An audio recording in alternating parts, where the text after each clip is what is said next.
Los egipcios entendían que la realidad era manifestada por un único Dios, a través de sus fuerzas fundamentales creadoras, las divinidades a las que llamaban néters.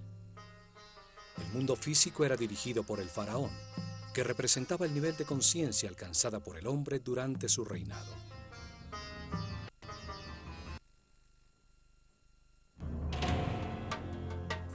El faraón era la encarnación del Ka real, un mismo espíritu que evolucionaba reencarnando de faraón en faraón.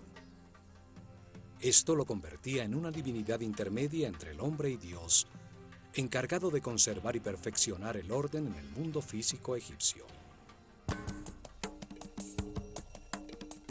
Su universo espiritual era guiado por el hierofante, el sumo sacerdote de la escuela de misterio del Ojo de Horus, el primer servidor de Dios, Gen-Neter-Tepi, el gran vidente.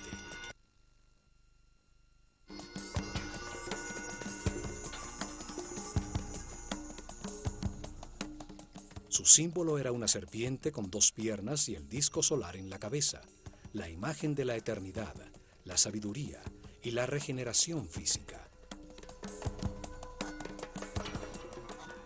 La organización sacerdotal bajo su cuidado se dividía en 3 ramas.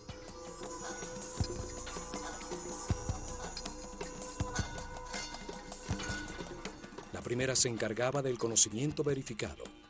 Era dirigida por el más sabio de los sacerdotes.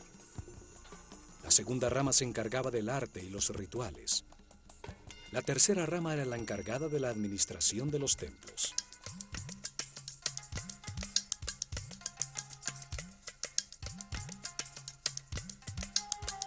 Los sacerdotes del conocimiento eran los pedagogos encargados de preparar los herederos de su casta.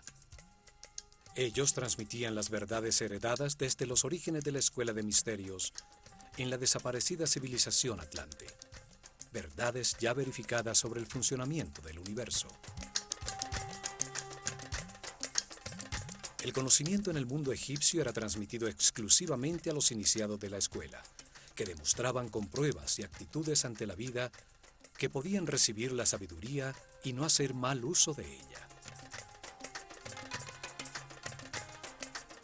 La revelación es el verbo. Eran llamados Hri Habet, o sacerdotes del conocimiento. Ellos enseñaban el lenguaje simbólico, la escritura, las matemáticas, la astronomía y el control de las fuerzas fundamentales. A esta rama pertenecían los Kabirim, los medidores del cielo, que registraban en todos los templos la bóveda celeste, fijando a través de las estrellas el momento exacto de los rituales diarios, de los festivales anuales, el cambio que anunciaba el final de una era y el comienzo de otra.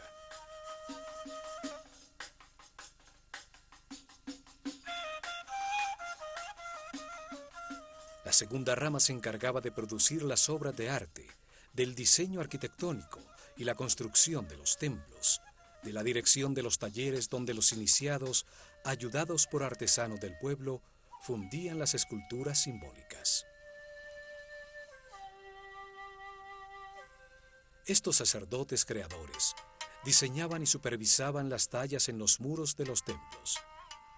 Ellos enseñaban a trabajar el arte con la sabiduría del amor, a disfrutar del oficio, a dar siempre lo mejor de sí. Diseñaban los símbolos, la herramienta fundamental de los rituales, los objetos y figuras simbólicas, y luego diseñaban lo que se debía hacer regularmente con ellos y en los momentos cósmicos como los solsticios y equinoccios.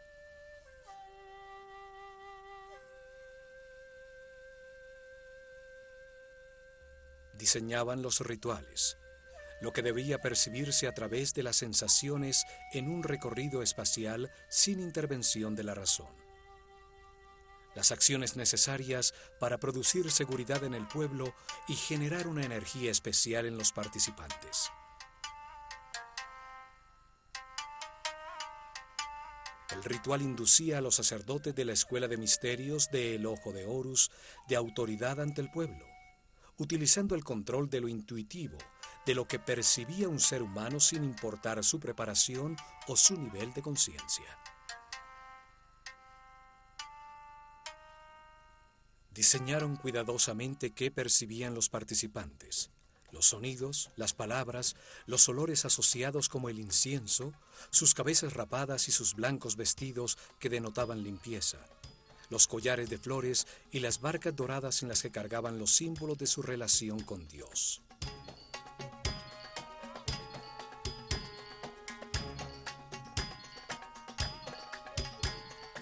Utilizaron el ritual para transmitirle al pueblo la jerarquía y el orden de la sociedad que organizaron, utilizando sencillas herramientas como la riqueza de los vestidos, su vistosidad, la ubicación de los participantes o su cantidad. El ritual renovaba la relación entre los poderes de la realidad. Arriba el único Dios, luego los néters, los muertos, los sacerdotes, el faraón, su ejército y el pueblo. Los rituales acercaban al hombre a lo sagrado, le inducían profundas emociones que impulsaban sus acciones de una manera suave.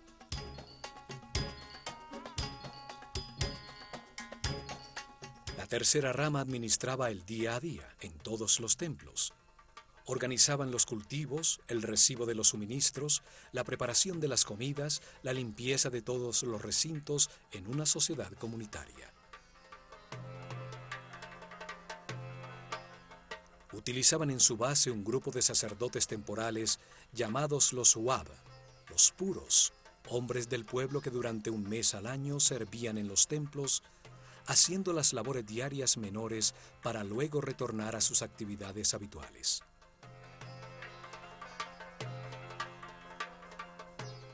Unos vivían en el campo, cultivando los terrenos cedidos por el templo, alrededor de sus muros exteriores, y acudían al amanecer a realizar los ritos de purificación para entrar al templo y continuar con sus oficios del día.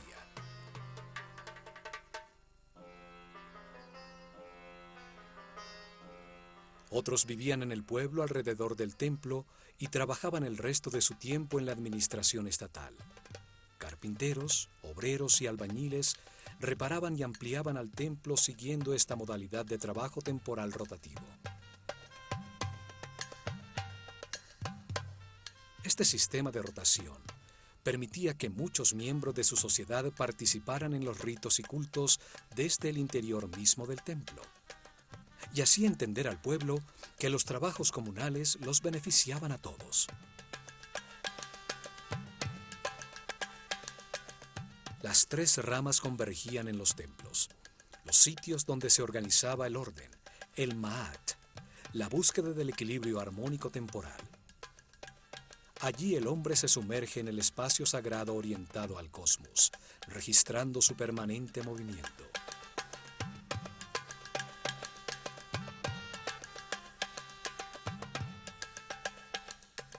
El templo era el instrumento para preservar el orden. No era un mundo creado para la salvación del alma. El espíritu se perfeccionaba, adquiría más información a través de la reencarnación al comprender los errores cometidos. El error era un instrumento de aprendizaje, no se necesitaba salvarse de él.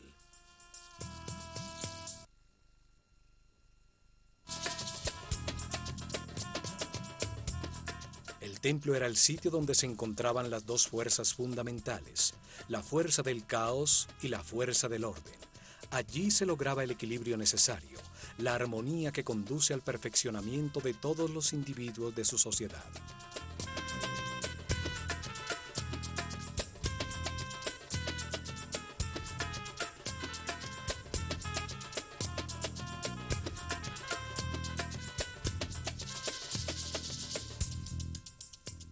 Este concepto es claramente expresado en el templo de Komombo, dedicado simultáneamente a Sobek, la fuerza del caos, la que induce al error, y a Horus, el símbolo de la conciencia permanente y la sabiduría.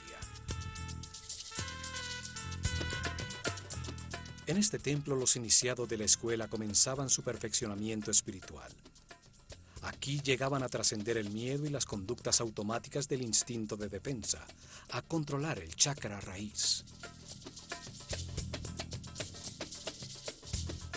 En este templo les enseñaban la existencia de la ley de la naturaleza, unos códigos divinos que producen una reacción automática para defender la vida, necesarios cuando se está en la animalidad, pero que hay que controlar para acceder a los niveles superiores de comprensión. No se puede ser sabio teniendo una serie de conductas automáticas o reacciones agresivas descontroladas que le hacen daño a las relaciones que mantenemos con todo el mundo.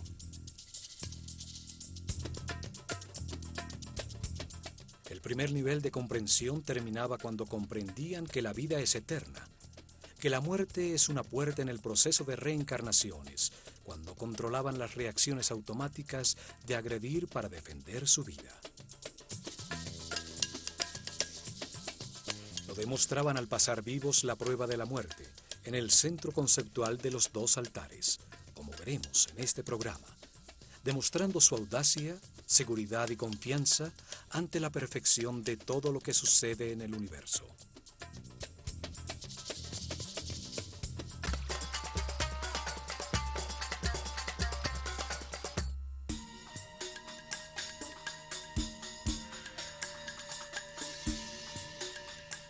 El templo de Komombo estaba dedicado a dar gracias por la dualidad existente en el universo que permite al hombre equivocarse y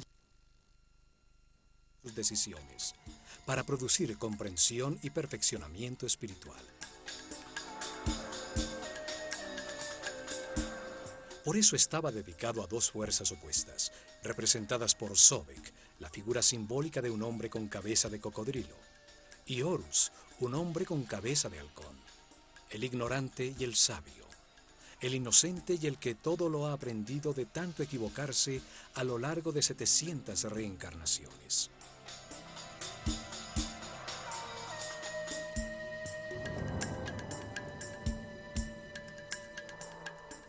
Situado sobre el Nilo a 48 kilómetros al sur del templo de Edfu, muy cerca a los 25 grados de latitud norte y a los 34 grados de longitud este, se encuentran las ruinas del templo tolemaico de Komombo, llamado antiguamente Pa-Sobek, el dominio de Sobek, la fuerza simbólica representada por un cocodrilo. En este sitio no existe un gran complejo como en Edfu o en Dendera. El templo estaba protegido por altísimos muros y la población estaba alrededor de un fuerte del ejército imperial donde se entrenaban para la guerra a sus elefantes africanos. Allí, desde tiempos muy antiguos, a un lado del desaparecido fuerte, existió un templo dedicado a honrar la polaridad, la dualidad de todo en este mundo. Durante las dinastías tolemaicas, el templo fue reconstruido y son sus ruinas las que llegan hasta nuestro tiempo.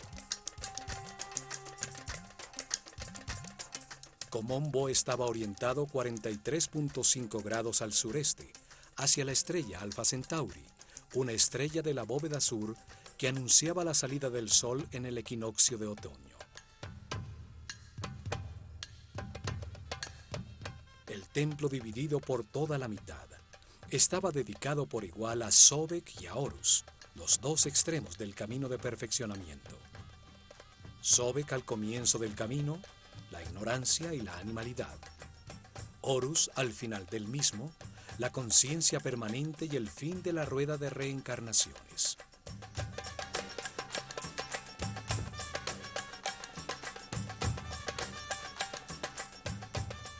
Al frente, un patio descubierto, conformado por las ruinas de las 16 columnas de un sombreado corredor cubierto. Hasta aquí podía entrar el pueblo. Un símbolo en las columnas lo autorizaba, el signo del ave sobre la media circunferencia, alabando al faraón. Al fondo se ve una de las torres que aún permanece del muro exterior. Tallados en sus muros vemos las dos figuras simbólicas enfrentadas y al faraón Ptolomeo V, el que ordenó la reconstrucción del templo.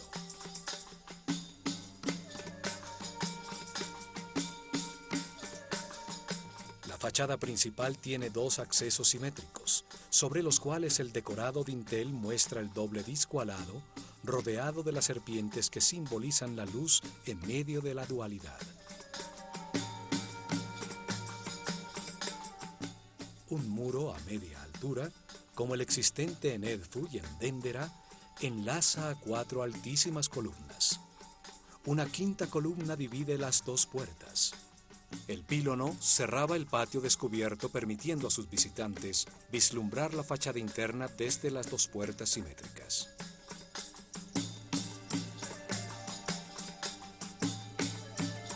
El patio del peristilo era más pequeño que el del templo de Edfu. En la sombra de sus desaparecidos corredores se refugiaban del sol los iniciados de la Escuela de Misterios.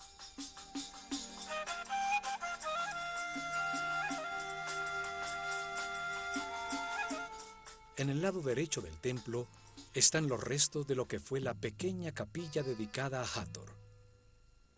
En su interior se conservan los restos momificados de algunos de los cocodrilos que eran mantenidos también en un laberinto de túneles llenos de agua bajo el templo.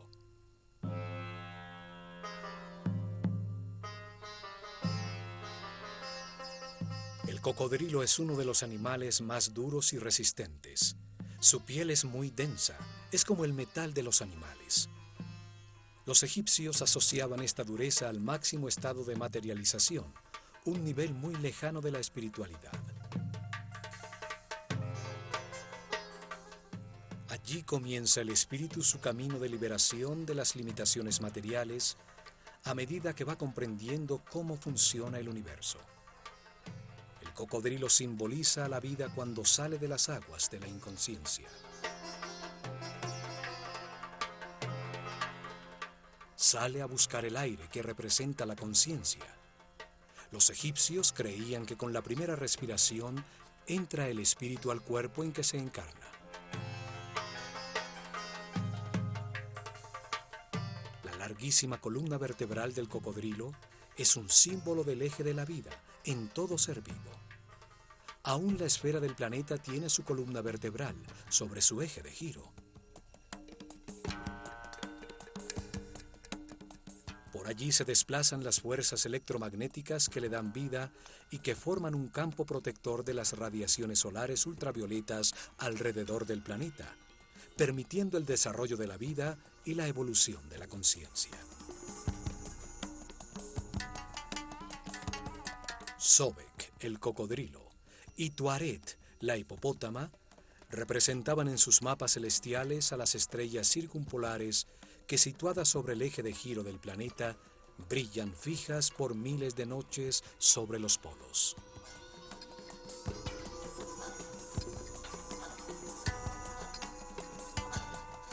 Los 2 animales se mantienen sumergidos en las aguas, reinan en la oscuridad, saliendo ocasionalmente a la superficie en busca de aire para respirar.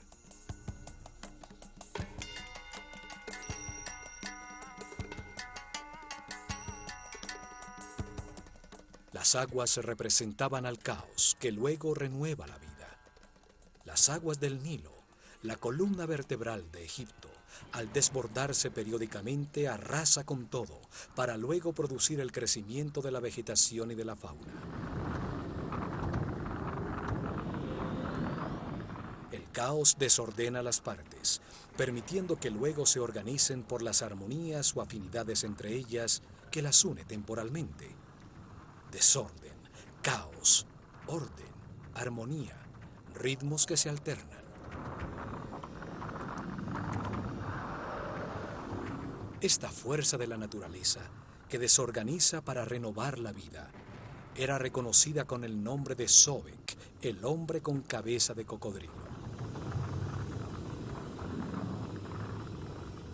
Sobek pertenece a la corte de Set, el señor de la oscuridad, la fuerza que impulsa al hombre hacia el materialismo, la sensualidad, el que retrasa su camino evolutivo, el que siembra su vida de decisiones incorrectas para que aprenda con sus propios errores. Para los egipcios, estas fuerzas no eran ni buenas ni malas, eran neutras. Fueron diseñadas por Dios para permitir el error y el sufrimiento que producen comprensiones en el hombre, llevándolo a la inmortalidad y a la conciencia permanente. El simétrico templo está dividido exactamente por la mitad.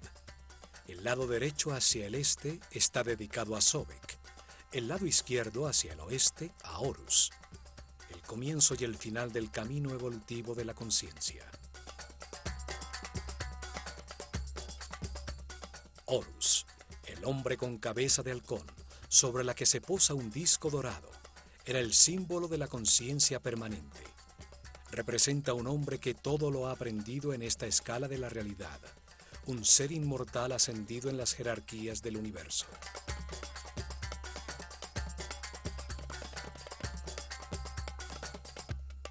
Se encuentra al final del camino de perfeccionamiento, cuando el hombre se convierte en un maestro ascendido, un iluminado que se dedicará a otras misiones en el universo.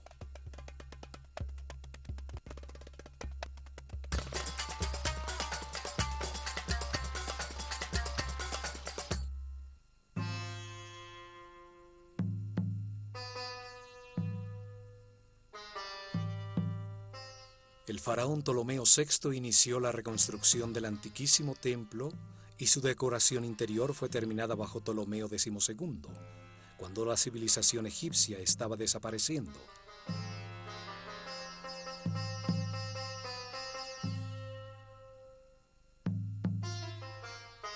Al cruzar la fachada de las 5 columnas con sus muros intercalados hasta media altura, se accede al salón común a Sobek y a Horus, el llamado Casa de la Vida. Es un mundo simbólico, allí donde los iniciados recibían enseñanza y producían sus artes y escrituras. Interactúan las dos fuerzas opuestas. 10 altísimas columnas con capiteles florales sostenían el más alto techo del templo.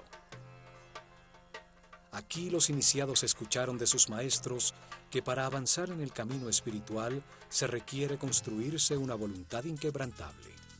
Hay que querer hacerlo de manera consciente. Las primeras lecciones y ejercicios estaban destinados a lograr hombres de templanza. Una estricta disciplina era necesaria para estudiar, para controlar los miedos, para dominar las pasiones. Poder hacer y abstenerse es doble poder.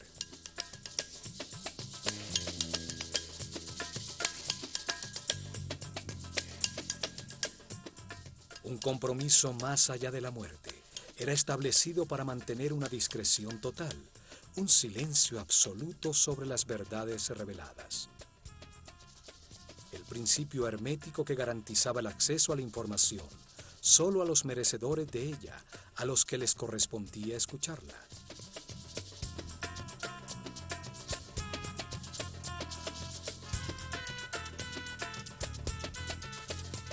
Se les revelaba que cuando aún no existe la conciencia y el libre albedrío, se necesitan los instintos, las conductas y reacciones automáticas. La ley de la naturaleza codifica esas reacciones en todos los animales para defender y generar la vida.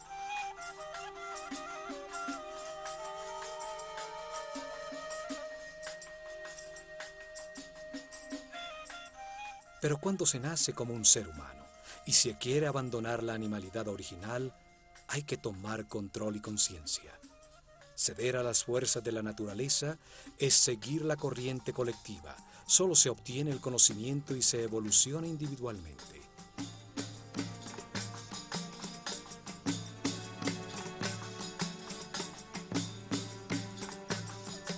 En la penumbra de este salón, aparecían desde sus respectivos santuarios relucientes las figuras doradas de Sobek y Horus a la vista de los iniciados, para iniciar las procesiones en los festivales, en los solsticios y equinoccios.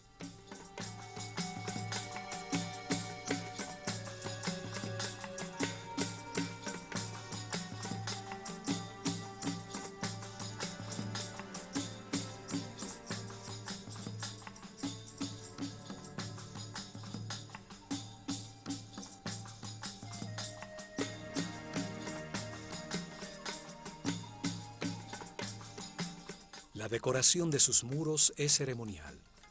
El faraón es bendecido por Sekhmet y Horus del lado derecho y por Isis y Tod del lado izquierdo.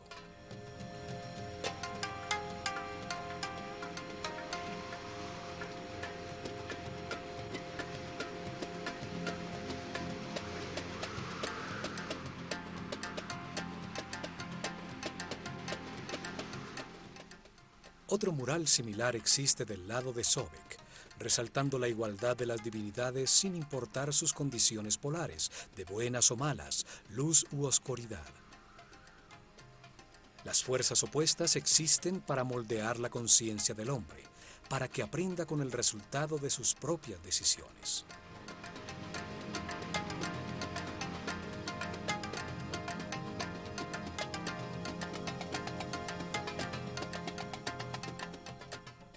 Inmediatamente después se llega a un espacio transversal donde se encuentra el salón de las purificaciones y el salón del almacenamiento de las ofrendas del lado de Horus.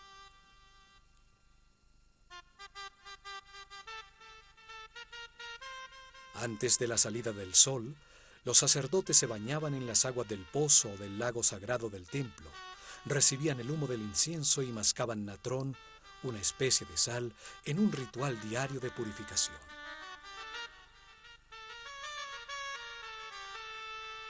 Los baños purificadores se repetían al mediodía y por la noche. Todos estaban circuncidados, una costumbre que luego adoptaron los judíos. Vestían siempre de lino blanco. No se les permitía usar vestidos que utilizaran pieles o partes de animales muertos como el cuero o la lana. La excepción era la piel de leopardo, que utilizaban los altos sacerdotes, los zen, sobre los hombros, y el pelo trenzado a un lado de la cabeza como una marca de su condición.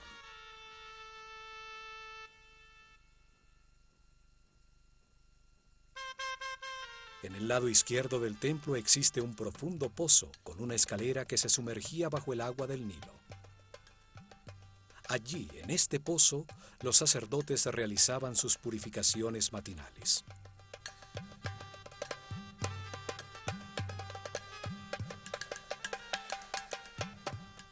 Una apertura superior permitía que el agua llenara un pequeño acueducto que mantenía con agua una pileta no muy profunda en el lado izquierdo del templo, donde los cocodrilos consagrados a Sobek retosaban.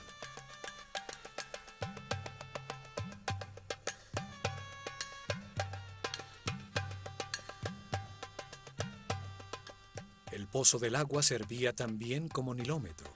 Sus escalones servían para medir durante años los niveles del río y así predecir las inundaciones venideras.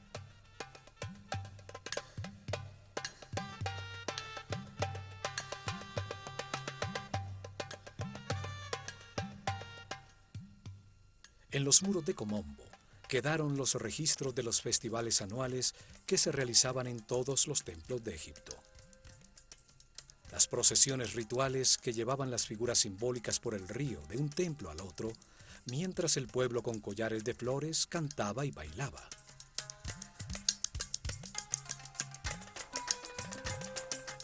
A continuación encontramos el corredor de las escaleras que conducen a la azotea del templo. El esquema es igual al de los templos de Dendera y Edfu. Una escalera caracol a un lado y la recta escalera dentro del muro en el otro.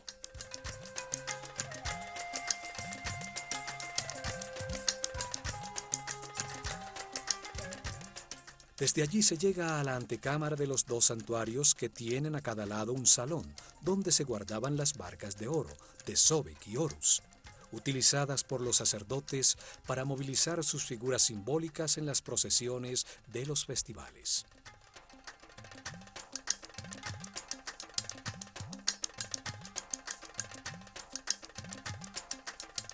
Aquí existe un bajo relieve mural donde aparece Ptolomeo con su esposa Cleopatra en la presencia de Horus y Sobek.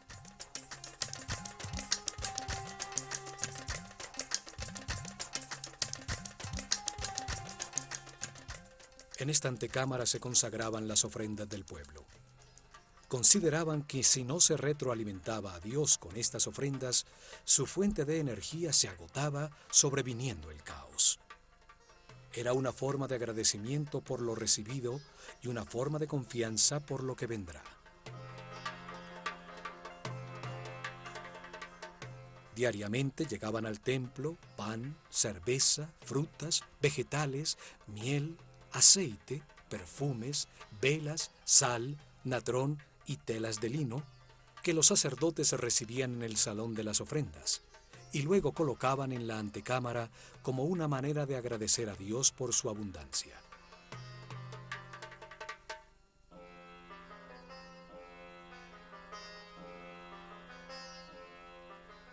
El pueblo acudía con una parte de la producción de las tierras que explotaban, propiedad del templo, y el templo entregaba a cambio estabilidad, prosperidad, salud, gozo, vida y orden. El sumo sacerdote purificaba con incienso las canastas de alimentos, y con el símbolo de la vida, el Ankh, marcaba la transferencia de fuerza divina entre los alimentos y la fuente de la vida.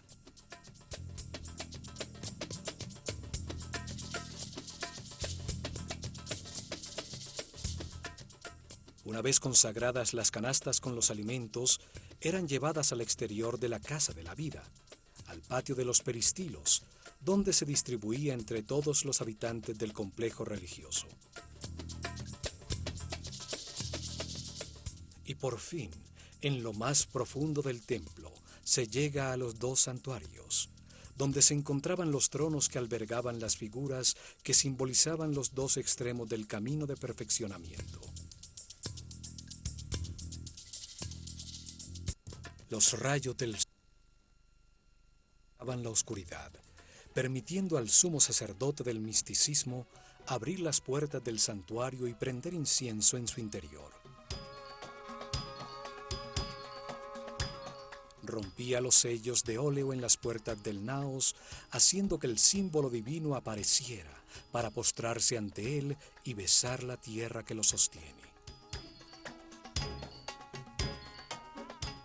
Afuera, en la penumbra del salón de las apariciones, los discípulos cantaban himnos religiosos y se ungían con mirra, aceites, linazas y canela, comenzando la primera meditación del día. En el interior del templo, los asistentes del sumo sacerdote organizaban la arena del piso, barriendo las huellas de los pies, cerrando tras de sí las puertas que desde el salón de las escaleras conducía a la antecámara hasta la siguiente mañana.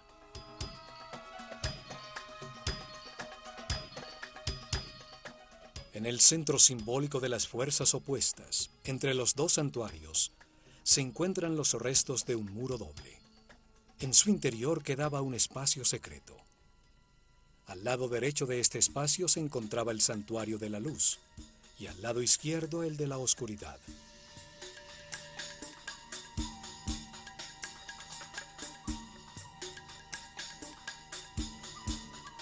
Desde ninguno de los dos santuarios a sus lados se podía saber que existía este sitio en el centro de los muros. En este espacio mantenido lleno de agua hasta su parte superior, con acceso desde la azotea del templo, era donde los iniciados tenían que pasar la prueba de la muerte. Durante meses los iniciados recibieron información sobre los 4 miedos básicos: el miedo a perder, el miedo a enfrentar, el miedo al abandono y el miedo a la muerte. Entendieron que el miedo produce una reacción psicosomática, una reacción neurohormonal automática. Esta reacción se manifiesta en un desasosiego, un aumento de la frecuencia cardíaca y de la respiración. Se bloquea la razón y se produce un deseo de agredir o de huir. Todas reacciones automáticas descontroladas que producen una pérdida de la paz interior y de la energía vital.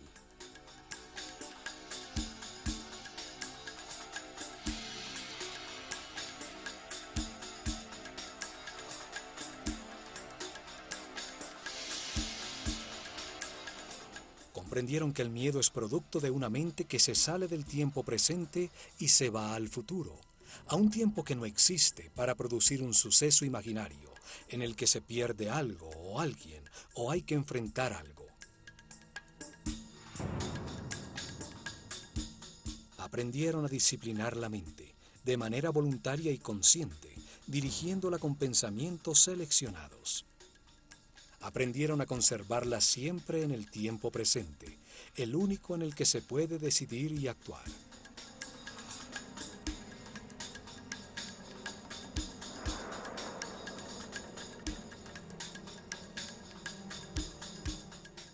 Se entrenaron para mantener pensamientos de satisfacción. Comprendieron que todo lo que sucede es perfecto y necesario para su propia evolución, que si les sucede es porque les corresponde. Así aprendieron a evitar los pensamientos negativos, a confiar en el universo, a mantenerse en paz y armonía.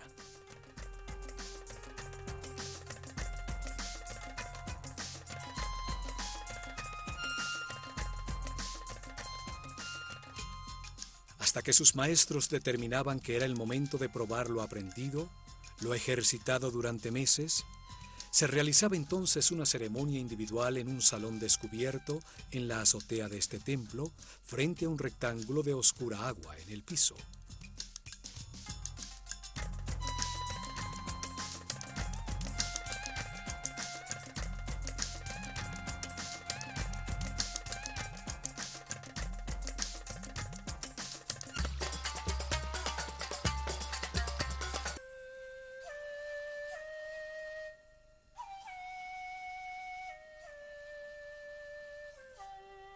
Al comenzar el día, después del baño de purificación, el discípulo y su maestro ascendían por la recta escalera hasta la azotea, llegando al descubierto salón de las ceremonias frente a un rectángulo de agua en el piso.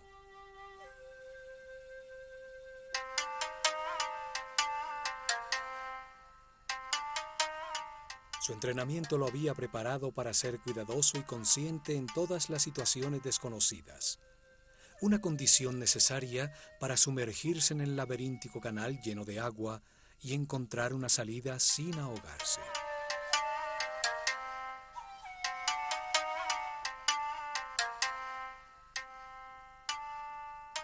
Había llegado la hora de demostrar su compromiso temerario, para llegar o morir. La duda ya no existía.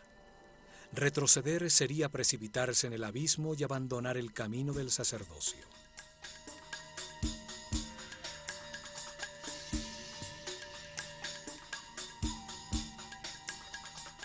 Con una bocanada de aire, el símbolo del espíritu y de la conciencia, se sumergían en una especie de túnel vertical con salientes como de laberinto que estrechaban el paso.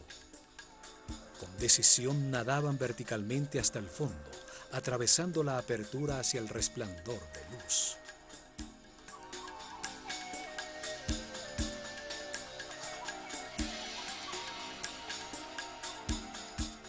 Se encontraban en un estrecho tanque, donde se veía la silueta recortada contra la luz del sol de un enorme cocodrilo. Se puede imaginar el miedo que puede producirse y el control que había que tomar sobre la mente para permanecer en calma y examinar a su alrededor.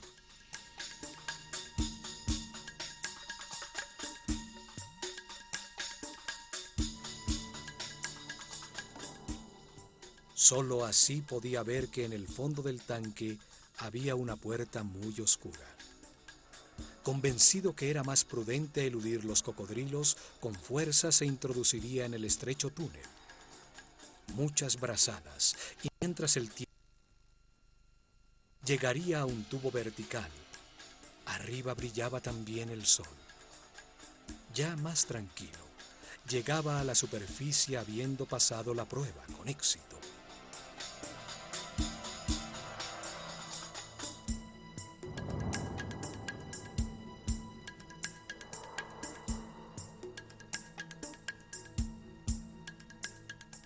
Pero algunos, presa del pánico o en un estado de arrojo irracional, habían emergido rápidamente al lado del cocodrilo, que era mantenido muy alimentado para evitar que atacara, para enterarse que habían fallado la prueba, que la salida no se encontraba pasando al lado de la bestia.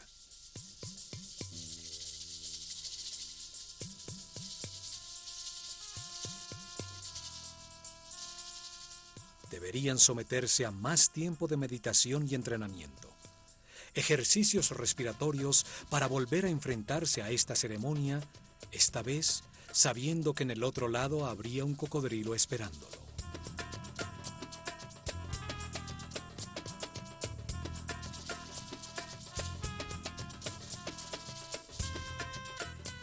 Después de los santuarios con el tanque central de prueba, sobre un segundo corredor perimetral se encuentran 6 capillas, 3 a cada lado de un espacio central con la escalera que conducía a la azotea del templo. En sus muros se encuentran bellísimas tallas de las divinidades y el faraón, que siempre representa a toda la humanidad.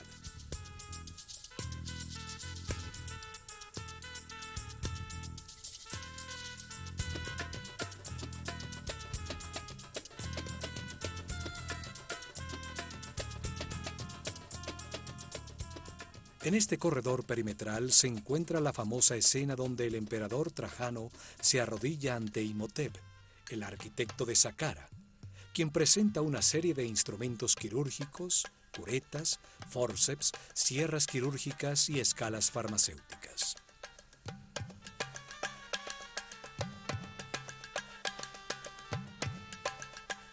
Hasta aquí acudían los enfermos en busca de ayuda y tratamiento para sus males. Muchas de las figuras talladas presentan una muestra de su fervor, pues el roce de miles de manos sobre sus formas sagradas gastaron la roca.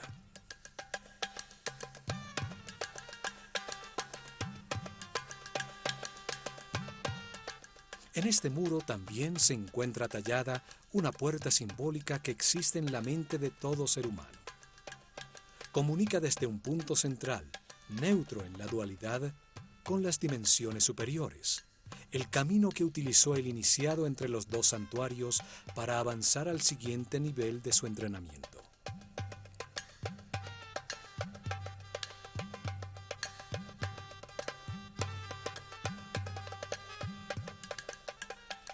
Al lado izquierdo se encuentra Sobek, con una vara rematada por la figura de un león, el más perfecto de los animales, y a la derecha, Horus, con un cuchillo con piernas humanas, símbolo del camino de sufrimiento y autocontrol de todo ser humano para llegar a la condición de maestro ascendido.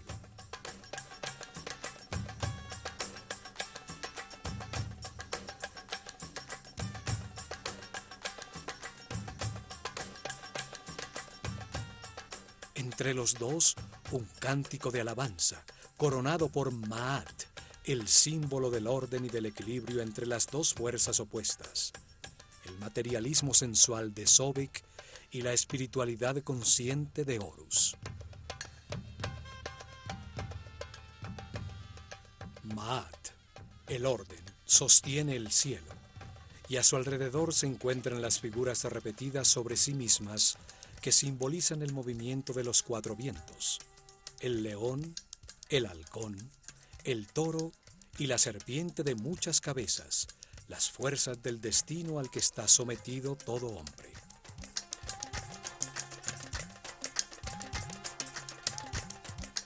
Curiosamente, esos mismos símbolos fueron utilizados posteriormente por los cristianos para representar a los 4 evangelistas.